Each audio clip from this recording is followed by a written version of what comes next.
자, 저희요. 아까 말씀드렸을 때 이 대통령 당선 윤곽 도대체 언제쯤 나오는 것이냐 이렇게 말씀을 드린 적이 있는데 잠정 투표율은 8시 30분쯤 발표가 되고 당선자의 윤곽은 내일 새벽 1시쯤이 예상된다 이렇게 말씀을 드리도록 하겠습니다. 네. 선관위 예상이 이렇다는 겁니다. 네, 끝까지 채널A 선거방송과 함께해 주시기 바랍니다.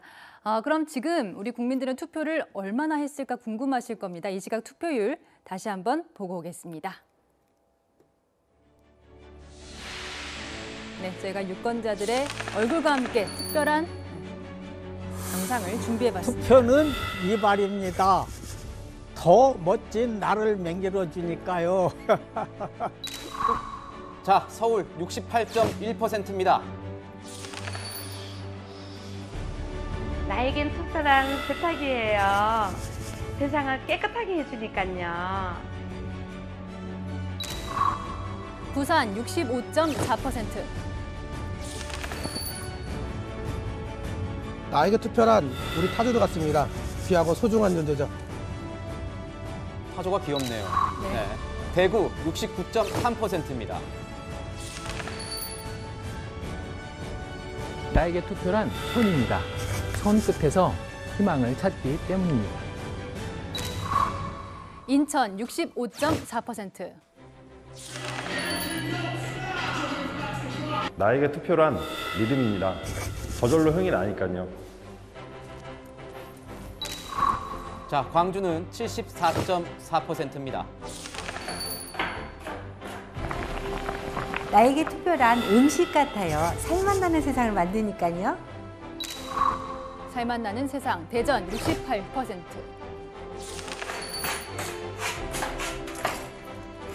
투표는 얼음 조각입니다. 되돌릴 수 없으니까 신중해야죠.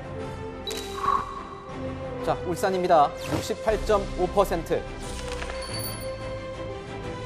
나에게 투표란 예쁜 글씨입니다.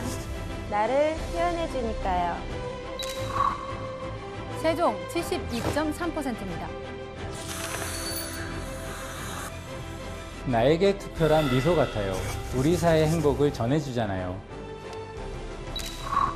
1,300만 경기도민 66.9% 투표하셨습니다. 나한테 투표는요, 근육입니다. 대한민국을 지탱하는 힘이잖아요. 강원 68.1%. 나에게 투표란 조개 껍데기 같아요. 모일수록 빛이 나니까. 충북은요 66.2% 기록하고 있습니다. 나에게 투표란 달걀입니다. 우리의 삶을 영양가 있게 해주니까요. 충남 65.9%입니다. 나에게 투표란 에스프레소 같아요. 인생에 활력을 주니까요. 에스프레소 투표. 자, 전북 74.2%입니다. 나에게 투표란 새집 반장과 같습니다. 달라진 미래가 정말 기대가 됩니다. 네, 전남 75.3%입니다. 나에게 투표란 저희 회사 같아요. 저를 성장하게 해주니까요. 경북은 71.1%입니다. 나에게 투표란 옷고름 같아요. 바르게 매는 것이 중요하지요. 경남 67.6%. 나에게 투표란 사진입니다. 잘 찍어야 되니까요. 자, 잘 찍자 투표. 제주도 64.8%입니다. 투표는 되찾고 싶은 일상이에요. 평범한 일상이 하루빨리 찾아오면 좋겠습니다. 네, 전국 투표율 68.1%입니다. 예, 지금까지 3,010만 명 정도의 유권자분들이 투표를 하셨는데요. 더 많이 하셔야 됩니다. 네. 자, 저희 조금 전에 기자들 나가서 이 자택 앞에서 기다리고 있는 후보들 자택 앞에서 기다리고 있는 기자들 만나봤는데 이 지지자들도 자택 앞에 많이 모여 있다 이렇게 소식이 들려오고 있습니다. 어제 마지막 유세 열기도 엄청나게 뜨거웠는데 네. 한번 봐야 되지 않을까요? 네, 함께 보시죠.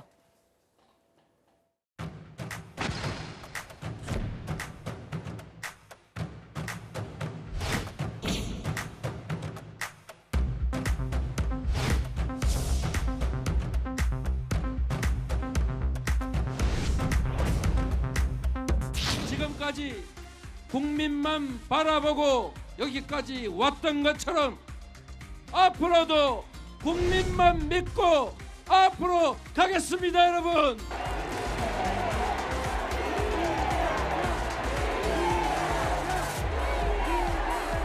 여러분의 응원과 압도적 지지로 이제 내일 결승선을 1등으로 끊게 도와주십시오, 여러분.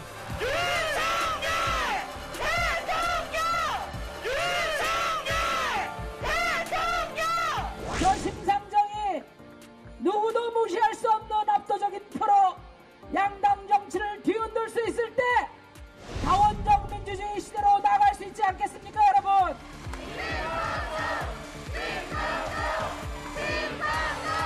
존경하고 사랑하는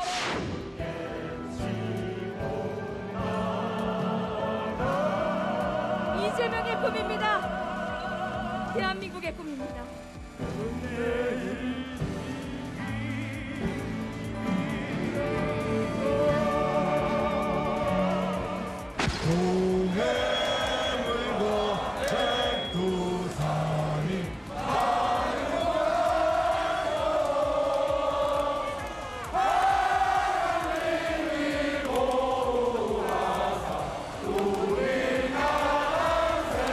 소신투표 한 표가 대한민국의 미래를 바꿀 것입니다, 여러분. 네, 어제 청계천과 서울광장에서 유력 주자들이 아주 거대한 유세를 했는데 채널A에서도 방송 메인 뉴스 할 때 방송하는 소리가 묻힐 정도로 정말 거대한 인파가 있었거든요. 이재명 기자도 들으셨습니까? 그렇죠. 들었는데 역시 마무리 이제 유세를 네. 이재명 후보도 마찬가지고 윤석열 후보도 마찬가지고 뭐 청계광장과 서울광장 한 500m에 떨어져 있지 않은데 네. 양쪽에서 오후 한 7시, 8시 이렇게 계속 집회를 가졌었죠. 그러니까 마지막 어떻게 보면 지지층을 총 결집하는 이제 그런 집회였다고 볼 수 있을 것 같고 어제 마지막 유세를 보면 역시 양쪽의 어떤 전략, 양쪽의 위기감 이런 게 다 읽혔지 않나 이런 생각이 들었는데 어제 이재명 후보 수도권에서만 8곳에서 유세를 했습니다. 네. 그야말로 수도권에 집중을 했는데 결국은 수도권의 여성 표심이 얼마나 이재명 후보 쪽으로 오냐 이것이 아마 이재명 후보의 성패의 가장 중요한 승리의 가장 중요한 공식이다 이렇게 본 것 같습니다. 그렇기 때문에 수도권과 또 이제 여성 표심에 대한 공략이 굉장히 강했던 것 같고 어제 윤석열 후보는 오히려 제주도에서 부산, 대구, 대전을 거쳐 서울로 네. 올라오는 그런 어떤 상행선 유선을 했었죠. 그 자체가 네. 결국은 영남권 본인의 어떤 지지 기반이 강한 영남권에서의 어떤 정권 교체 바람을 수도권까지 끌고 오겠다 이런 이제 그런 이제 희망을 담아서 유세전을 폈던 게 아닌가 싶은데 결국은 이번 대선 기간 내내 어떤 정권 교체율이 높은 상황에서 결국은 이재명 후보는 얼마나 확장하느냐 이것이 이제 가장 큰 관건이었던 것 같고 윤석열 후보는 얼마나 그 정권 교체 여론을 결집하느냐 이게 관건이었던 것 같은데 누가 이겼을지 조만간 결과가 나와봐야지 알 수 있을 것 같습니다. 그렇군요. 자, 심 후보 얘기도 좀 해볼까요? 네. 어제 서울 시내 이 대학가들 돌면서 소신 투표 호소했다고 하던데. 이 심상정 후보는 이 마지막 날 홍대에서 피날레를 또 이렇게 장식하게 됐는데 다 지난 대선 때는 신촌을 겨냥하기도 했었습니다. 네. 아무래도 이 진보 유권자들 젊은 층에 호소하겠다라는 전략을 삼은 것으로 보이고요. 또 이 현장에서의 어떤 영상 같은 걸 보면 20대, 30대 여성들이 좀 굉장히 심 후보에 대한 열렬한 지지 또 발언을 하기도 하고 같이 포옹하기도 하는 그런 여러 모습들이 보이고 있어서 아무래도 심상정 후보는 본인이 여성 유일한 후보이기도 해서 이런 부분을 공략하고 있는 게 아닌가라는 생각이 들고 어제 오전 같은 경우에는 또 노원 쪽에서 출근길 유세를 펼쳤습니다. 네. 이 부분은 아무래도 전 그 고 노회찬 의원의 이 지역구가 있었던 곳에서 이 유지를 받들어서 내가 정치를 하겠다라면서 실제로 이 총선에서 승리를 안겨주신 유권자층이 많이 계신 곳을 공략하면서 이 대선 지지까지도 호소하는 그런 전략을 구사했던 하루였던 것 같습니다. 네, 민주당과 국민의힘 유력 주자들도 젊은 층이 많이 찾는 거리에서 마지막 선거운동을 했습니다. 그 모습을 함께 보실까요? 우리 윤석열 후보님 고생 많으셨습니다. 그리고 중요한 거 우리 윤 후보님보다도 더 많은 열정을 가지고 온 정성을 다했을 우리 윤석열 후보님의 지지자 그리고 다수의 대통령 후보 그리고 후보의 지지자 여러분들 정말 고생하셨고 위로 말씀을 드립니다. 애썼습니다. 저를 여기까지 오게 만든 것도 바로 우리 청년들의 열렬한 지지 아니었습니까? 잊지 않겠습니다. 여러분, 우리 청년 여러분 힘내십시오. 저와 함께 뜹시다. 여러분이 가지고 계신 희망의 끈 저도 함께 단단히 잡겠습니다. 여러분, 이 지긋지긋한 비호감 대선, 양당 독점 정치는 이번 대선으로 끝내자.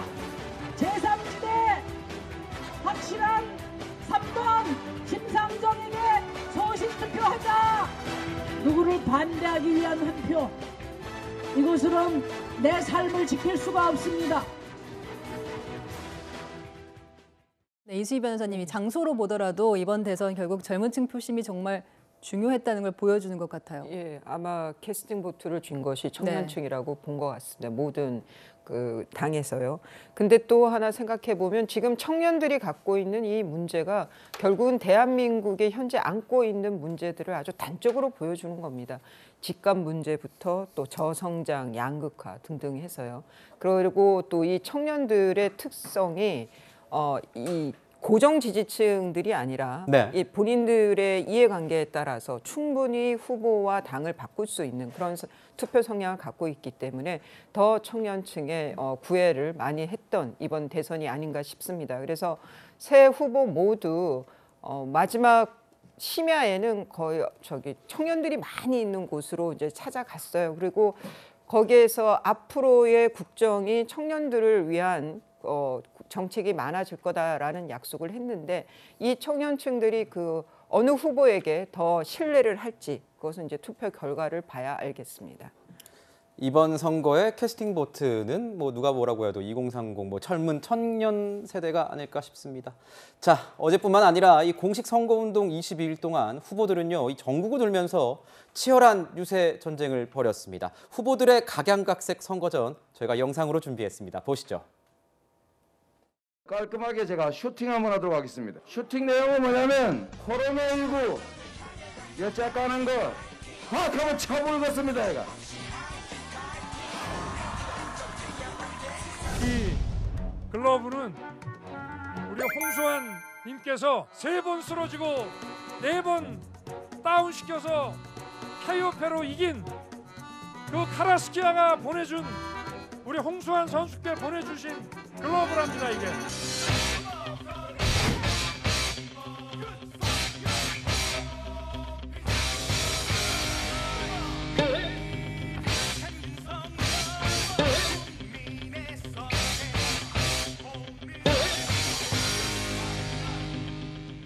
근데 저쪽은 주사일제 한대요? 안 할걸?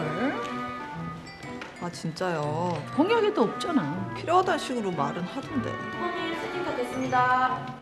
아 예. 비트박스도 준비됐나요?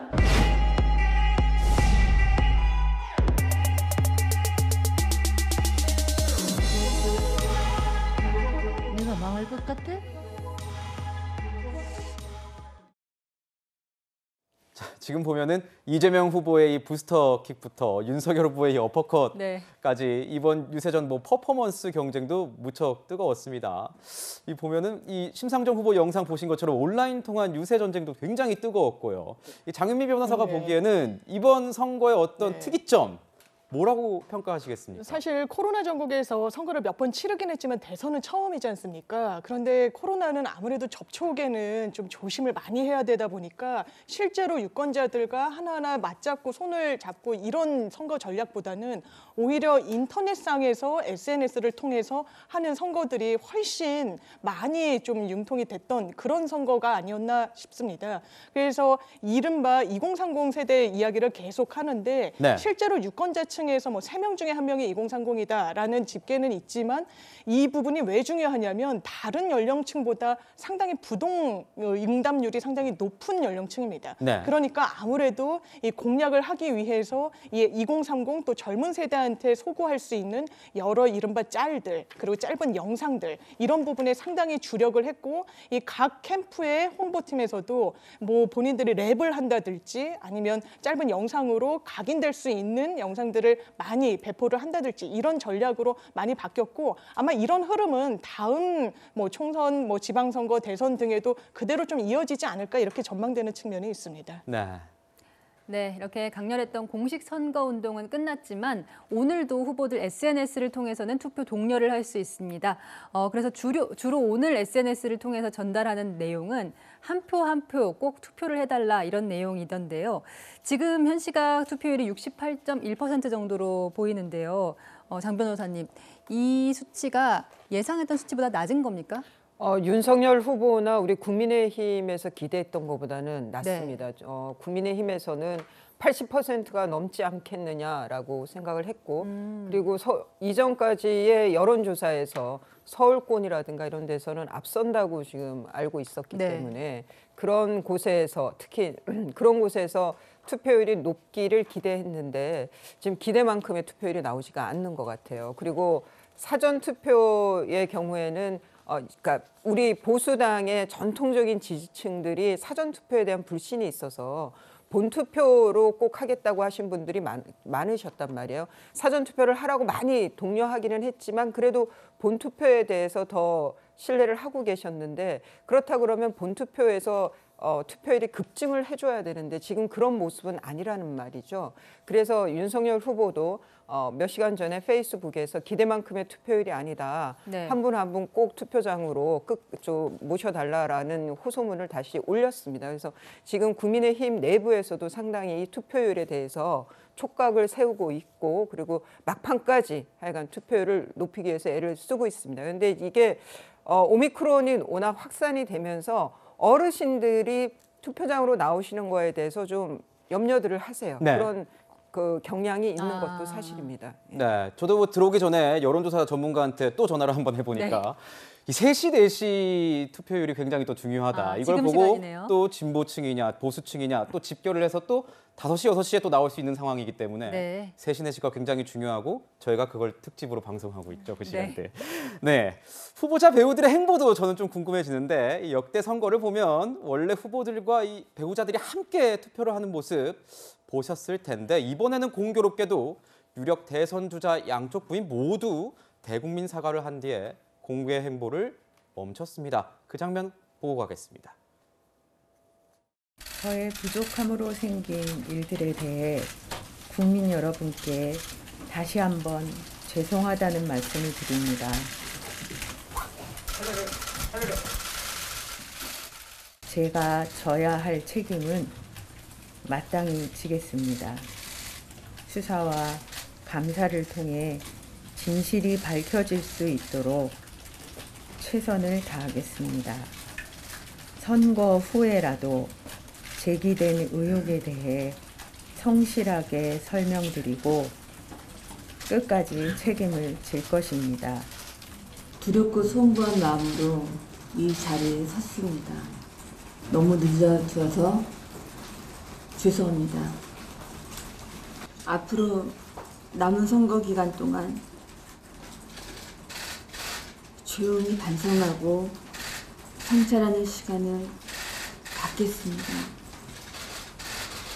남편이 대통령이 되는 경우라도 아내의 역할에만 충실하겠습니다. 부디 노여움을 거두어 주십시오. 네, 이재명 기자 유력 대선 주자 2명의 부인 모두 대국민 사과를 하는 것은 참 이례적인 일인 것 같습니다. 두 사람 투표는 했습니까? 일단 김건희 씨는 사전 투표를 했었죠. 네. 사전 투표 첫날에 투표를 해서 이제 많은 언론에 보도가 됐었고 김혜경 씨는 잠시 뒤인 4시쯤에 투표를 할 것이다 이렇게 알려지고 있습니다. 네. 근데 아마도 이제 그 모습도 좀 공개되지 않을까 이런 생각이 드는데 조금 전에 얘기한 것처럼 유력 후보의 배우자들이 나란히 사과를 한 것도 처음이고요. 네. 그리고 22일간의 선거운동 기간 동안 단 한 번도 모습을 보지 못한 것도 처음인 거죠. 그렇죠. 그만큼 네. 어떻게 보면 이번 대선을 규정할 때 나중에 규정할 때 아마도 배우자 리스크가 가장 컸던 그런 대선으로 기록되지 않을까 싶은데 이건 사실 대선 리스크로 끝나는 게 아닙니다. 네. 왜냐하면 대통령 같은 경우는 나중에 뭐 형사소추를 받지 않는다고 하지만 사실은 부인은 그렇지 않은 거죠. 그래서 네. 지금 김혜경 씨 조금 전에 얘기했지만 어떤 법인카드 유용에 대해서 감사나 수사 결과에 대해서 끝까지 책임을 지겠다.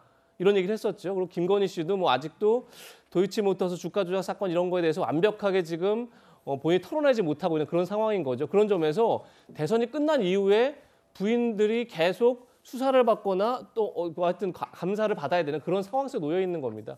그런 점에서 이 리스크가 대선을 오늘로 끝나지 않기 때문에 어떻게 보면 이제 새 정부가 출범한 게 2달 뒤에 출범을 하게 되죠. 그 전까지 이 문제가 좀 매듭 져야만 좀 국민들이 볼 때 새 정부 출범을 축하하고 환영할 수 있는데 참 이 리스크가 하여튼 이 2달 안에 빨리 정리가 될 수 있느냐 없느냐 이것도 굉장히 중요한 문제가 아닌가 생각이 듭니다. 그렇겠네요. 네, 가장 큰 아군인 배우자가 응원 지지를 옆에서 끝까지 해주지 못하는 대신 선거운동 기간 동안 이재명, 윤석열 후보를 향한 유명인들의 공개 지지 선언이 대신 있었습니다. 그 모습 보고 오시겠습니다. 김학윤 배우로 모시겠습니다. 거리를 조금만 두고, 거리를 살짝 두고. 지금 이 상황이 바뀌는 게 이해가 안 가요. 속이 쓰려. 3월 9일 오후 11시 이재명 당선!